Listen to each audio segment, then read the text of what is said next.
I think the thing that encouraged me was the statistics, was that increasingly, particularly with my surgery, it's not something that they call minor surgery or routine, but it is something they do. My surgeon does it about once a fortnight, he said. And so it's something he's had a lot of experience with, and increasingly surgeons have more experience with adults coming in for second rounds of surgery on congenital conditions. And the survival rate's increasing.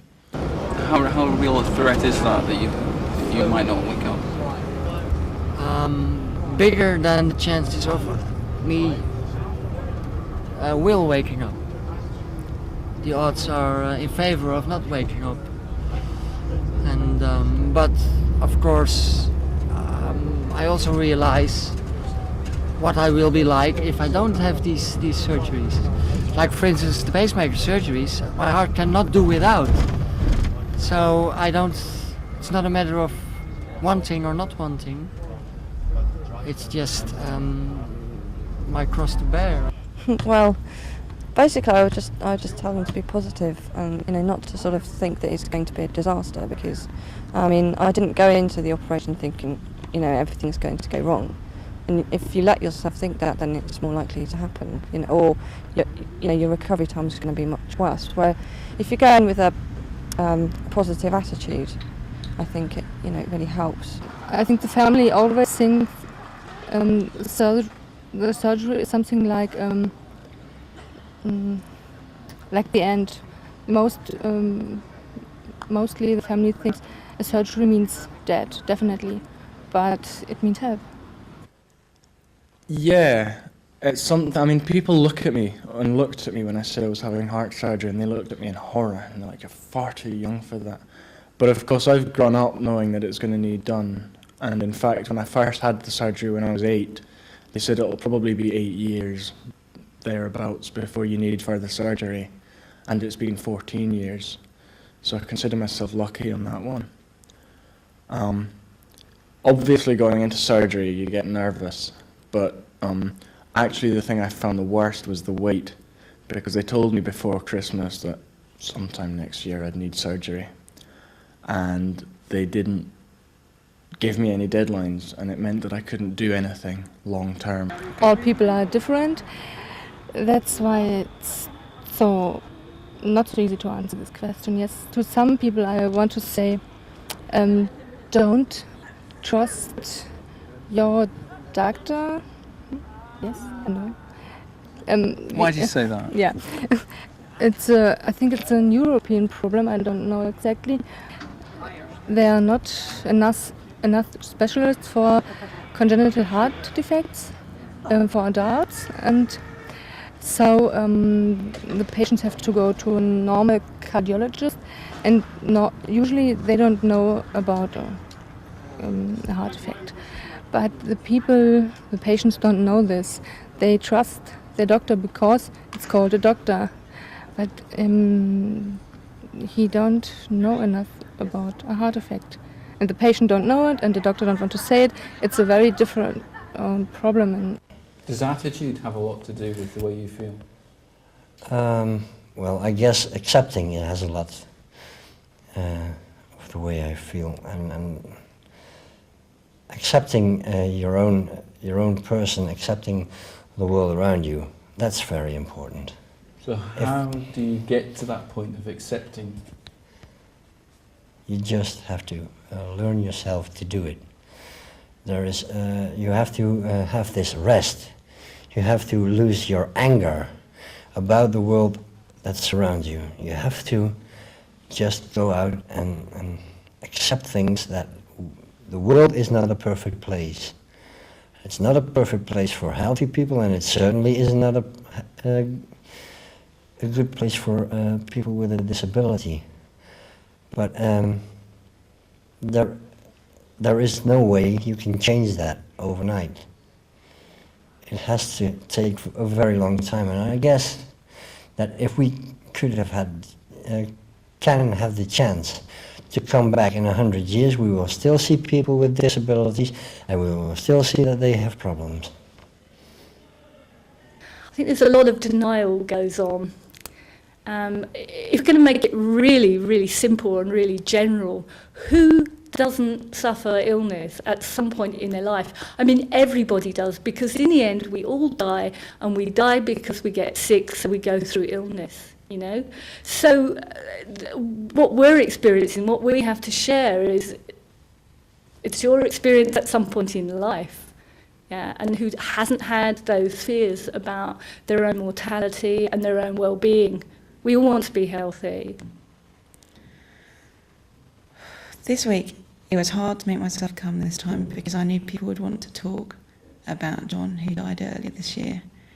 And I haven't really dealt with that yet because my husband was ill at the same time, and it was very difficult for me. But I'm so glad I came, because it makes me grab life with both hands and face it with courage and deal with all the things you're scared of. Because once you talk about them, they're just not so scary. So I think that's what it's done for me. And John loved life, didn't he? I mean, He did so much. Even at his funeral, there were people talking about things that I didn't know he'd done. He'd won prizes for his oil painting, and I knew he spoke Japanese and went rollerblading and played chess and did all sorts of things, but there's so much that he did. And I think it's a lesson to everybody.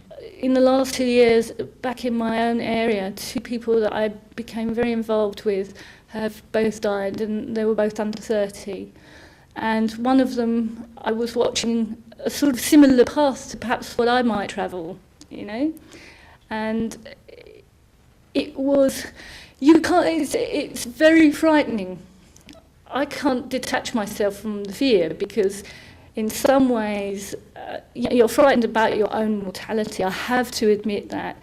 But there's something else that's happened to me as well that I'm only just beginning to recognise, is that in a way, some of the fear about my own process has been removed. My good friends have pioneered it for me and sort of taken me by the hand and shown me the road. So when it comes to my time, you know, which it comes to all of us, however old or whatever health condition we might be in right now, is I have a model. Yeah, that's all I can say about it. It's a very emotional subject, and I'm just really glad and thankful that I knew those people. You know, bitter pill to swallow because it's so close to home, but it gives you much more understanding. Very valid, very valuable. I've lost many friends already, some close, some not so close, and it's a normal part of our world. To us, it's a normal part of our little world. And that's how I see it. do you draw anything positive from the fact that you have a heart condition? Yes, in that some ways I feel that I've grown up a little faster, although it might not show all the time. Mentally, I'm more prepared for maybe not hardships, but if there's discouraging times, I don't immediately, not burst into tears, but, get all weepy over, look at you. When you see a bad situation, you must look at the other side of it always. So I guess I've learned to do that a lot easier. It's a lot easier for me to find the good in something. I'm not sure if I had to do it again and if I could choose. I don't know if I would still choose to have this problem, but it definitely has allowed me to see things differently and to put things into perspective.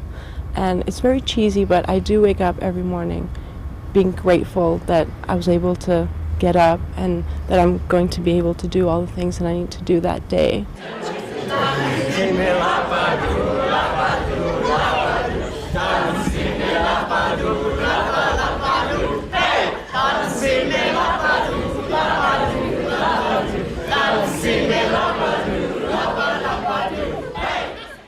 But it also gives you the blessing of, I call it sometimes knowing little secrets in life other people don't see.